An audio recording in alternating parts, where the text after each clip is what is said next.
ആര്യാടെ ഷൗക്കത്തിന് കൊടുത്ത മറുപടി അങ്ങ് രണ്ടാം ലോക മഹായുദ്ധ കാലത്തേക്കൊക്കെ പോയി പഴയ കമ്മ്യൂണിസ്റ്റ് പാർട്ടിയുടെ കാര്യങ്ങളൊക്കെ പറഞ്ഞു. എന്നിട്ടൊരു വാചകം പറഞ്ഞു, സോവിയറ്റ് യൂണിയൻ നിഷ്പക്ഷമായിരുന്നു, പിന്നീട് ബ്രിട്ടന്റെ കൂടെ കൂടിയെന്ന്. അല്ല ബഹുമാനപ്പെട്ട പ്രതിപക്ഷ നേതാവ്, 1939 സ്റ്റാലിൻ ഹിറ്റ്ലർ പാക്ട് ഉണ്ട്, അറിയാമോ? ഹിറ്റ്ലർ ഈ പണി തുടങ്ങിയിട്ട് കുറെ നാളായല്ലോ. ആളുകളെ കൊല്ലാൻ, ജൂതന്മാരെ കൊല്ലാൻ, എതിരാളികളെ കൊല്ലാൻ ഗ്യാസ് ചേമ്പർ തുടങ്ങി, നാട്ടുകാരെല്ലാം നാട് കടത്തി, എല്ലാം ആളുകളെ കൊന്നുകൊണ്ടിരിക്കുന്ന കാലത്ത് കമ്മ്യൂണിസ്റ്റ് നേതാവായിരുന്ന സ്റ്റാലിൻ ഹിറ്റ്ലറുമായി ഒരു ഉടമ്പടി ഉണ്ടാക്കി. 1939 ഹിറ്റ്ലർ സ്റ്റാലിൻ പാക്ട്. അന്ന് സോവിയറ്റ് യൂണിയൻ പറയുന്നത് നിങ്ങൾ കേൾക്കുള്ളൂ, സ്റ്റാലിൻ പറയുന്നത് കേൾക്കുള്ളൂ. കേരളത്തിൽ അങ്ങ് ചെറിയ പ്രായത്തിലായിരിക്കും, പക്ഷെ കേരളത്തിലെ ഇന്ത്യയിലെ കമ്മ്യൂണിസ്റ്റുകാർ സ്റ്റാലിൻ പറയണ കേൾക്കുള്ളൂ. സ്റ്റാലിൻ ഹിറ്റ്ലറുടെ കൂടെയാണെങ്കിൽ ഹിറ്റ്ലറുടെ കൂടെ ആയിരുന്നു. ഇന്ത്യയിലെ കമ്മ്യൂണിസ്റ്റ് പാർട്ടി നേതാക്കന്മാരും പ്രവർത്തകരും എടുത്ത തീരുമാനങ്ങളെല്ലാം ഹിറ്റ്ലറുടെ കൂടെ. കാരണം എന്താ? വലിയ യജമാനൻ സ്റ്റാലിൻ ഹിറ്റ്ലറുടെ കൂടെ നിൽക്കുന്നു.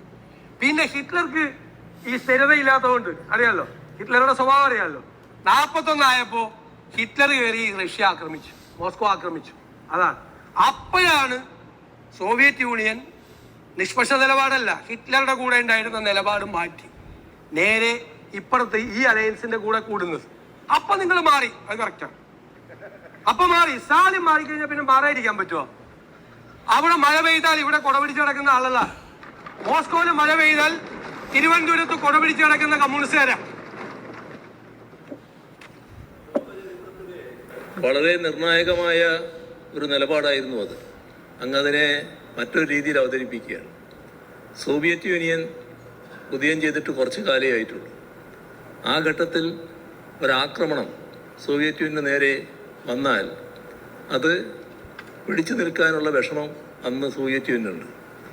അത് കണ്ടുകൊണ്ടാണ് തൽക്കാലം ആക്രമണം വരാതിരിക്കണം. എന്നാൽ എന്ത് ചെയ്തു? ആക്രമണം വരുന്നാൽ അതിനെ തിരിച്ചടിക്കാനുള്ള എല്ലാ തയ്യാറെടുപ്പുകളും ഇവിടെ ആരംഭിച്ചു. അതിൻ്റെ ഭാഗമായി ഞാൻ പറഞ്ഞു തീർന്നുണ്ട്. അതിൻ്റെ ഭാഗമായി ആ താൽക്കാലിക സന്ധി എന്തിനുപയോഗിച്ചു? സോവിയറ്റ് യൂണിയനെ അതിശക്തമായി ശക്തിപ്പെടുത്തുന്നതിനുള്ള നടപടികളിലേക്ക് കടന്നു. അങ്ങനെയാണ് ജർമ്മൻ സേന മോസ്കോവിൻ്റെ പടിവാതിൽക്ക് വരെ എത്തിയെങ്കിലും അവിടുത്തെ ചെമ്പടക്ക് അതിനെ പരാജയപ്പെടുത്താൻ കഴിഞ്ഞത്. ആ കരുത്താർജിച്ചതിൻ്റെ ഭാഗമായിട്ടാണ്. അത് ലോക ചരിത്രത്തിലെ ഏറ്റവും പ്രധാനപ്പെട്ട സംഭവമായിരുന്നു. അതങ്ങ് മറക്കാതിരിക്കും. സൂചിപ്പിച്ചതുപോലെ അങ്ങ് പറഞ്ഞ അതൊരു അടവ് നയമായിരുന്നു സ്റ്റാലിൻ്റെ എന്ന. സോവിയറ്റ് യൂണിയൻ വന്നിട്ട് അധികം നാളൊന്നല്ല, 1917 അല്ലേ? റഷ്യൻ റവല്യൂഷൻ 1917 അതിനുശേഷം ഒരുപാട് നാളായി അവർ സെറ്റൊക്കെ ആയിട്ട് നിൽക്കുകയാണ്. പക്ഷേ രണ്ടുപേരും രണ്ടുപേരും ഒരേ പണിയാണ് ചെയ്തിരുന്നത്. സ്റ്റാലിൻ ചെയ്തിരുന്നതും ഹിറ്റ്ലർ ചെയ്തിരുന്നതും ഒരേ ജോലിയാണ്. എതിരാളികളെ കൊല്ലുക, സ്വന്തം ക്യാബിനറ്റ് മന്ത്രിമാരെ വരെ കൊല്ലുമായിരുന്നു, അറിയത്തില്ലേ? സ്വന്തം ക്യാബിനറ്റ് മന്ത്രിമാരെ വരെ കൊല്ലുമായിരുന്നു, PBയിലുള്ളവരെ കൊല്ലുമായിരുന്നു, നാട് കടത്തുമായിരുന്നു. രണ്ടുപേരും ചെയ്തിരുന്ന ഒരു നല്ല ഒരേപോലത്തെ പരിപാടിയാണ്. ഹിറ്റ്ലർ സ്റ്റാലിൻ പാക്ട് എന്ന് പറയുന്നത് നല്ല യോജിച്ച പാക്ട് ആയിരുന്നു. രണ്ടുപേരും ഒരേ ജോലിയാണ് ചെയ്തുകൊണ്ടിരുന്നത്. അല്ലാതെ ഫാസിസത്തിനെതിരായി കൺക്ലൂഡ് ഫാസിസത്തിനെതിരായി നാസിസത്തിനെതിരായിട്ടൊന്നും ഒരു നിലപാടും സ്റ്റാലിൻ ഉണ്ടായിരുന്നില്ല. സ്റ്റാലിൻ ചെയ്തിരുന്നത് അത് തന്നെയാണ്. മന്ത്രിമാർക്ക് വരെ ഭയമായിരുന്നു. ഇത് തന്നെയാണ് ചെയ്തിരുന്നത്. എത്രയോ പേരെ നാട് കടത്തി. സൈബീരിയ ഉണ്ടായത് എങ്ങനെയാണ്? സൈബീരിയയിലേക്ക് ആളുകളെ നാട് കടത്തുകയായിരുന്നു. മുഴുവൻ ആളുകളെ ക്രൂരമായ പീഡനങ്ങളായിരുന്നു അവിടെ മുഴുവൻ. ഞാൻ അങ്ങേക്ക് എല്ലാം തെളിയിച്ചു തരാം. എനിക്ക് ഏറ്റവും ഇഷ്ടപ്പെട്ട വിഷയങ്ങളിലൊന്നാണ് ഈ 1ാം ലോക മഹായുദ്ധത്തിനും 2ാം ലോക മഹായുദ്ധത്തിനും ഇടയിലുള്ള ലോകത്തെ ഈ വിഷയങ്ങൾ. അപ്പൊ അതുകൊണ്ടാണ് ഞാൻ ഇത് കാണാതെ പറയുന്നത്. എനിക്ക് അറിയാവുന്നതുകൊണ്ടാണ്. എനിക്ക് വലിയ പാഷനേറ്റ് ആയിട്ടുള്ള ഏരിയയാണ്. ഇതാണ് സംഭവം, അല്ലാതെ അടവ് നയമൊന്നും അല്ല. അവരുടെ കൂടെ ആയിരുന്നു. പിന്നെ ഹിറ്റ്ലർ കൺസിസ്റ്റന്റ് അല്ല. ഇന്നെടുക്കുന്ന തീരുമാനം നാളെ അല്ല. തോണ്ട് അയാൾ ഒരു ദിവസം കയറി അറ്റാക്ക് ചെയ്യാണ്. ഇവിടെ അറ്റാക്ക് ചെയ്തപ്പോഴാണ് ഇവർ ഇപ്പുറത്തോട്ട് കൂടിയത്. അല്ലാതെ അതിൻ്റെ അകത്തൊന്നും. നിങ്ങളുടെ പ്രശ്നം എന്താണ്? ഇന്ത്യയിലെ കമ്മ്യൂണിസ്റ്റുകാരുടെ ഞാൻ പറഞ്ഞതുപോലെ മോസ്കോയിൽ മഴ പെയ്താൽ ഇവിടെ കൊച്ചിയിൽ കുടപിടിക്കും, അല്ലെങ്കിൽ തിരുവനന്തപുരത്ത് കുടപിടിക്കും. അതായിരുന്നു. സ്വന്തമായൊരു നയമൊന്നും ഉണ്ടായിരുന്നില്ല. പിന്നെ രാജ്യത്തെ ഭയങ്കരമായി സ്നേഹിച്ചു കമ്മ്യൂണിസ്റ്റുകാർ എന്ന് പറയുന്നത്. ജവഹർലാൽ നെഹ്റുവിന്റെ നേതൃത്വത്തിൽ ബ്രിട്ടീഷ് ആധിപത്യത്തിന് അന്ത്യം കുറിച്ചുകൊണ്ടൊരു ജനാധിപത്യ ഭരണകൂടം ഉണ്ടായി ഇന്ത്യയിൽ 1947-48 നിങ്ങളെടുത്ത തീരുമാനം എന്താ? കൽക്കട്ട തീസിസ് എന്താ തീരുമാനം? നാട് മുഴുവൻ അട്ടിമറിക്കാൻ, അല്ലെ?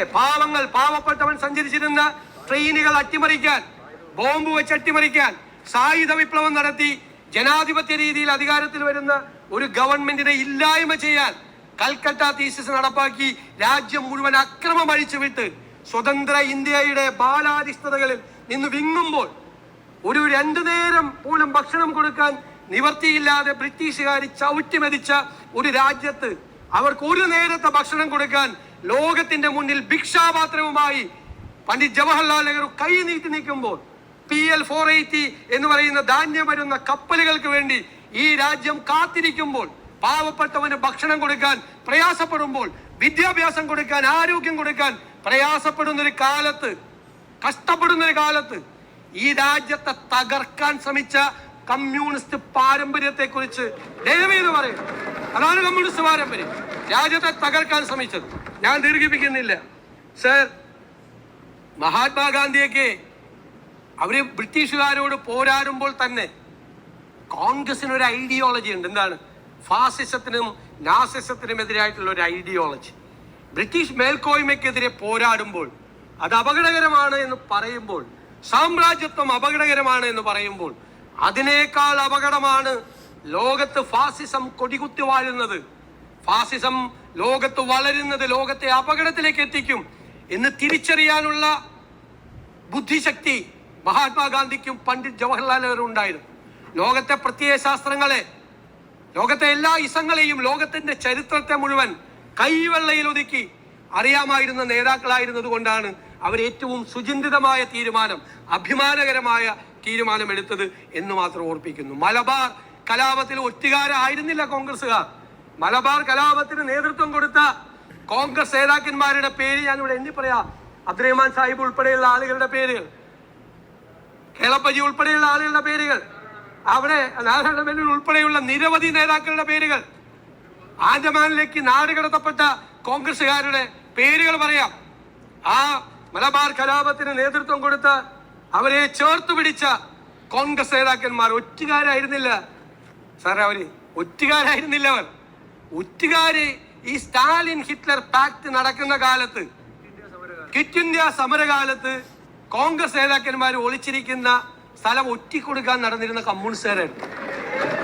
കാരണം അവരെ കുറ്റപ്പെടുത്താൻ പറ്റില്ല. കാരണം സ്റ്റാലിൻ മറ്റേ നിലപാടെടുത്തേക്കണം അവിടെ. ഇവിടെ വേറെ നിലപാടെടുക്കാൻ പറ്റുമോ? അവർ ആ നിലപാടെടുത്ത്.